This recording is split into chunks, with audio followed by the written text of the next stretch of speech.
नमस्कार, आप देख रहे हैं न्यूज 24 सत्य केसरी ब्रेकिंग न्यूज। आपकी नजर हम पर। हाल के अंदर 2 दिन का सेशन हुआ और उस सेशन के अंदर ऐतिहासिक बिल पास किए गए।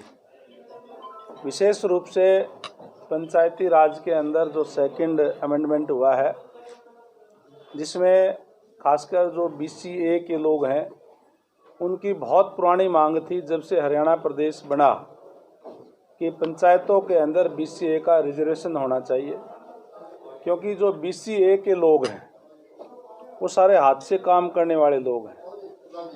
चाहे कोई कारपेंटर का काम करता है, कोई टेलर की दुकान करता है, कोई बर्तन बनाने का काम करता है, कोई लोहे का काम करता है, कोई और अपने मजदूरी का काम करता है या मिस्त्री का काम करता है।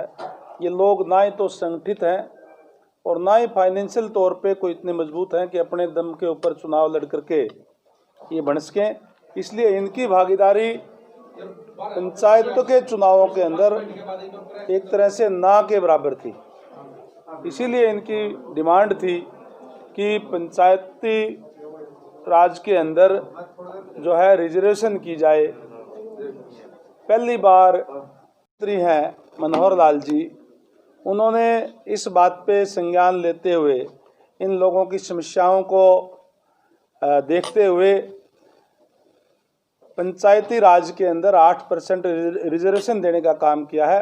इसके लिए बैकवर्ड क्लास के लोग माननीय मुख्यमंत्री महोदय का, हरियाणा सरकार का धन्यवाद करते हैं।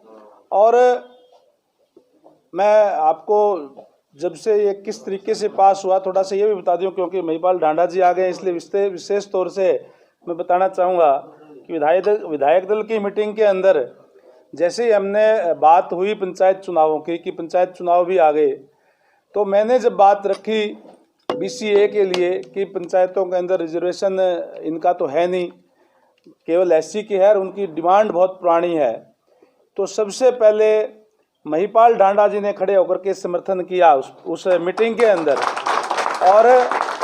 और फिर उसके बाद में तमाम विधायकों ने उसका समर्थन करने का काम किया और माननीय मुख्यमंत्री महोदय ने 2 दिन बाद में ही बैठक बुला करके कैबिनेट की उसके अंदर ये बिल पास करवाने का काम किया। बहुत ही ऐतिहासिक बिल पास किया। जैसे ही 6 तारीख को ये बिल विधानसभा के अंदर पास हुआ, उसी टाइम पूरे हरियाणा प्रदेश से मेरे पास बहुत से बैकवर्ड क्लास के संगठनों के फ़ोन आए और 7 तारीख को सुबह अर्ली मॉर्निंग ही, क्योंकि शाम को ही बिल पास हुआ था, मेरे ख्याल से बैकवर्ड क्लास के अलग अलग संगठनों के 250 से 300 लोग मेरे चंडीगढ़ आवास पर आए।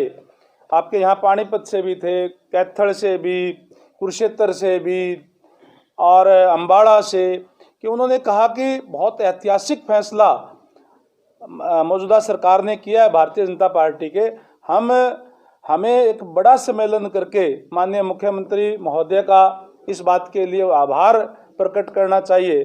तो इसी के लिए उनके अनुरोध पे जो बैकवर्ड क्लास के संगठन है, उनके अनुरोध पर माननीय मुख्यमंत्री महोदय से बात करके 29 नवंबर को हिसार के अंदर पुराना गवर्नमेंट कॉलेज के मैदान के अंदर माननीय मुख्यमंत्री महोदय का अभिनंदन समारोह रखा गया है। इसी के लिए आज जो बैकवर्ड क्लास के जितने भी संगठन, अलग अलग संगठन बने हुए हैं, उनसे यहाँ मुलाकात करने के लिए, उनको निमंत्रण देने के लिए आज पानीपत के अंदर आए हैं। और जिस तरीके से अभी इस बिल पास होने से अभी जो पंचायतों के चुनाव होंगे, उसके अंदर जहाँ 8% सरपंच BCA के जो लोग जो है बनेंगे, वहीं जिला परिषद के अंदर भी, ब्लॉक समिति के अंदर भी, जिले के अंदर 8% या कम से कम 2 मेंबर BCA के बनेंगे। इसी तरीके से ब्लॉक समिति के अंदर भी कम से कम 8% या फिर कम से कम 2 मेंबर BCA के बनेंगे।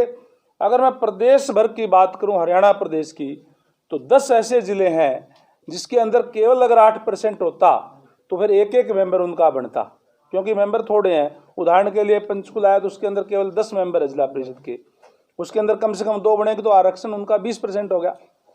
इसी तरीके से अम्बाड़ा है, रोहतक है, फतेहाबाद है, यानी टोटल 10 जिले हैं और 31 ऐसे ब्लॉक हैं जिसके अंदर केवल अगर 8% देते तो एक एक मेंबर बनता।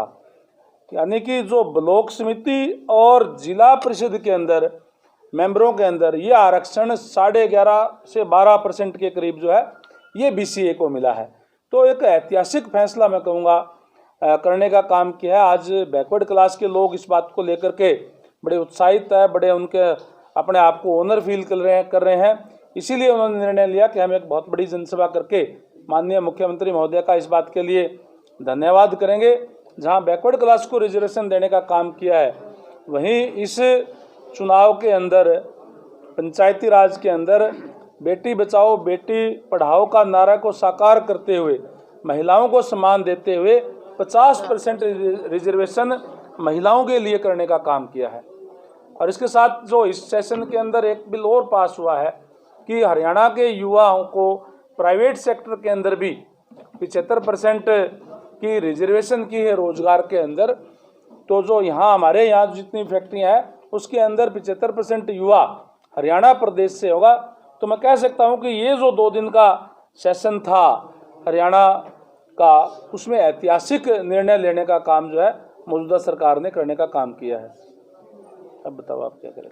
ऐसा हुआ साहब, जो हमारे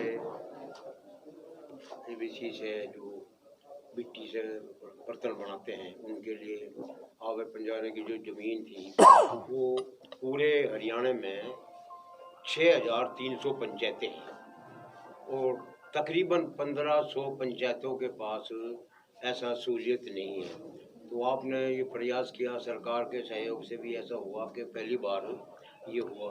तो आपको ये जो किस ढंग से मतलब ले रहे हैं इसको, 1500 के पास तो है नहीं, तो पूरी पंचायतों जो 3600 पंचायतें, आप कैसे करा रहे हैं? देखिए, मैं आपको बताना चाहूँगा, खासकर जो BCA के लोग हैं इनकी हालत इक्वल टू सामाजिक तौर पे भी, इकोनॉमिक तौर पे भी जो है इक्वल टू SC के बराबर ही है लगभग।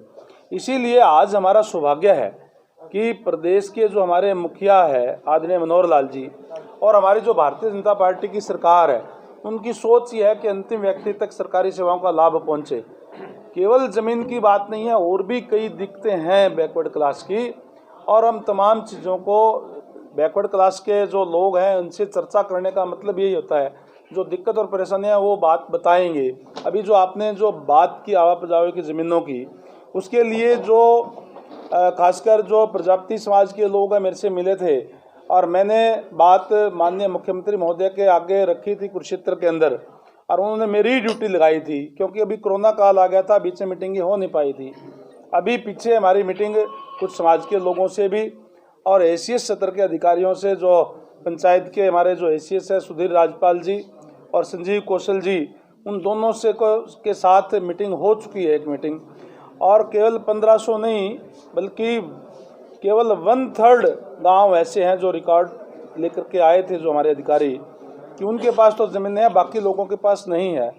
अभी कमेटी ने उनको निर्देश दे दिए हैं कि DC साहिबान को वो आदेश करेंगे वहाँ से कि जहाँ जहाँ ज़मीनें उनके उपलब्ध कराई जाए, और जो डिमांड है कि उनकी इस तरीके की व्यवस्था हो ताकि उनको दिक्कत और परेशानी ना हो, उस दिशा में भी प्रोसेस चल रहा है आगे आने वाले टाइम में। क्योंकि किस तरीके से वो उन्हीं समाज के लोगों के नाम कर दी जाए या जो भी प्रोसेस उसमें होगा आगे आने वाले टाइम में, लीगल राय लेकर के वो भी हम प्रोसेस करने का काम कर रहे हैं। उसके साथ साथ जो इस तरीके के जहां माननीय मुख्यमंत्री महोदय का धन्यवाद करेंगे, अभिनंदन करेंगे, वहीं जो समाज की और भी कई मांगे हैं जो क्रीमी लेयर को लेकर के है, और जो रोस्टर प्रणाली के तहत चाहे वो प्रमोशन की बात है, चाहे और जो, क्योंकि मैंने जैसे पहले कहा बैकवर्ड क्लास के जो लोग हैं वो हाथ से काम करने वाले हैं। कोई छोटी सी दुकान अपने कारपेंटर की करता है, कोई नाई की दुकान करता है, आजकल क्योंकि मशीनी युग आ गया, वो छोटी छोटी मशीनें उन्होंने लगाई हुई है,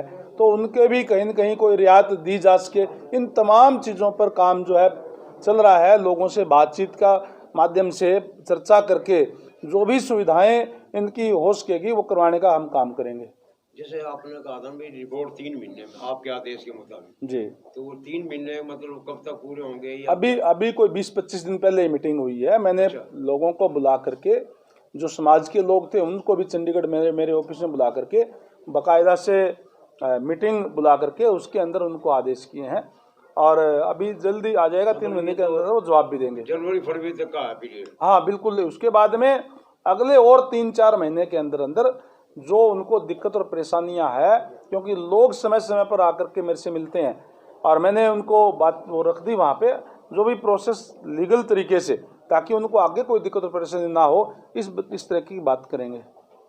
सर सम्मेलन कहाँ होगा, क्या प्रमुख मांगे रहेंगी आपकी उस कार्यक्रम? अभी तो हम माननीय मुख्यमंत्री महोदय का धन्यवाद कर रहे हैं, अभिनंदन कर रहे हैं और पुराना गवर्नमेंट कॉलेज का मैदान है हिसार के अंदर, वहाँ होगा 29 नवंबर को, संडे का दिन है, सुबह 11 बजे का टाइम है।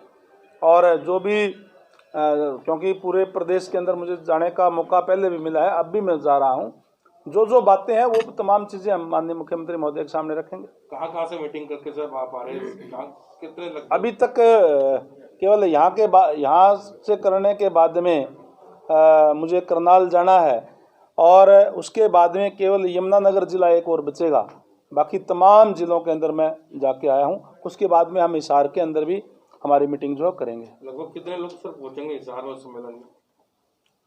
जिस तरीके से जो कोविड के चलते हुए हमने तमाम व्यवस्था करी है, जैसे सैनिटाइजर की, मास्क की, और वहाँ पे सोशल डिस्टेंसिंग रहे, उसी तरीके से हम कुर्सियाँ लगाएंगे और पूरी व्यवस्था करने का काम करेंगे। लेकिन मैं मानता हूँ कि जिस तरीके से इस बिल को लेकर के, इस कानून को लेकर के लोगों में उत्साह है, अच्छी खासी संख्या के अंदर लोग पूरे स्टेट से आएंगे।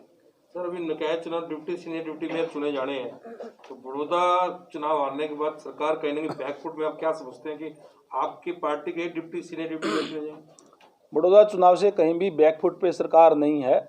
जहां जिस तरीके से कांग्रेस पार्टी के लोगों ने, चाहे वो कृषि अध्यादेश लेकर के आए थे, उनको भ्रामक प्रचार करने का काम किया था, काफ़ी हद तक हमने किसानों को समझाने का भी काम किया है और वो समझे भी है। जहां उन्होंने इस टाइप के प्रचार चलाए थे कि बड़ौदा हल्के के अंदर तो भारतीय जनता पार्टी के लोगों की बात नहीं सुनी जाएगी, लोगों ने बात भी सुनी, लोग खुल करके भारतीय जनता पार्टी के साथ भी आए और जो हमारा कैंडिडेट है उसने पहले से 12-13 हज़ार वोट फालतू लिए, 50,000 से ज़्यादा वोट भारतीय जनता पार्टी के कैंडिडेट को वहाँ आए हैं।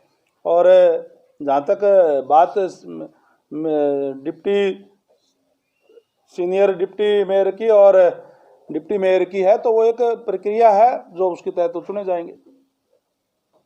आपकी पार्टी के चुने जाएंगे या पार्षद, जिसको क्या उम्मीद है? पार्षद भी ज्यादातर भारतीय जनता पार्टी के, तो स्वाभाविक है भारतीय जनता पार्टी के चुने जाएंगे। लेकिन पानीपत के मेयर से काफी नाराज है।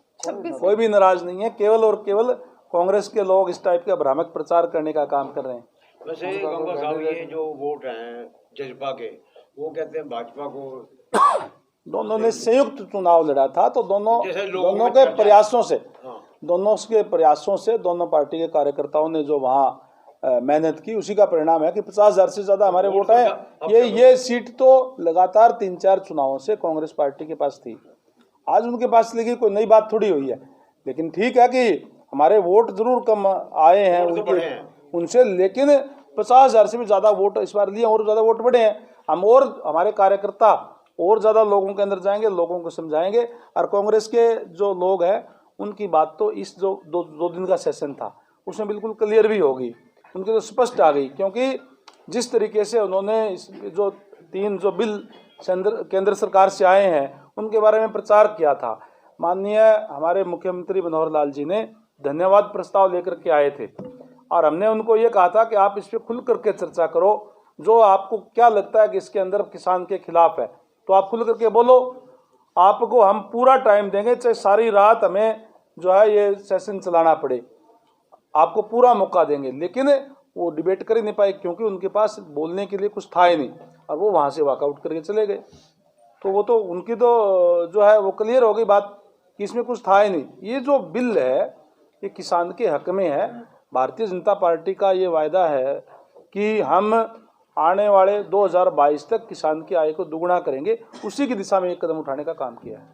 50% जो महिलाओं को दिया आरक्षण, जो कांग्रेस नहीं कर पाई, तो 66 से और 2000, मतलब ये भाजपा को जाता है इस बात का सुने 50%। तो आपके सामने केवल कोई 50% की बात नहीं, 50% भी जो बैकवर्ड क्लास को ये कह करके कि कांग्रेस का हाथ गरीब के साथ कह करके केवल वोट लेने का काम किया, देने का काम कभी कुछ नहीं किया।